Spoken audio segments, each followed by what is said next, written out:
A word for you from Colossians chapter 3, verse 3. For you died, and your life is hidden with Christ in God. Paul has said this to the Colossians just a few verses earlier in chapter 2, verse 20, where he says, Therefore, if you died with Christ from the basic principles of the world, why, as though living in the world, do you subject yourselves to regulations such as... And then he goes on to a list.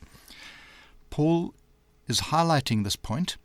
He is moving the Colossians away from the Gnostic era, the prevalent philosophy of that time, which has influenced their own theology, and they need to have their minds changed and to understand the cross and the resurrection.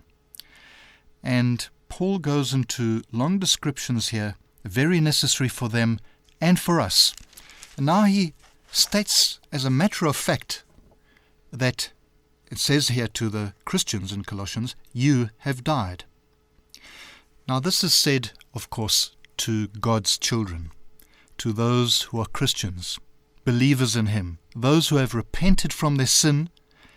God says this fact about them, and Paul is reminding them because he takes it from there to its logical conclusion. We'll look at that another time.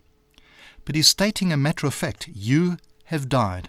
You might ask, me? Where? When? If you're a true believer in Jesus Christ, it means that you have died with Christ on the cross. That is the message that Paul emphasizes very often and in other parts of the New Testament. He makes it clear so that our living would be clear. Paul is not just creating a theological point here, he makes it very down-to-earth and practical. Just 2 verses later he says, Therefore put to death your members which are on earth. We'll look at that another time. But you know that many Christians are unaware, or if they are reasonably knowledgeable about this, they don't grasp the mystery and make it their own.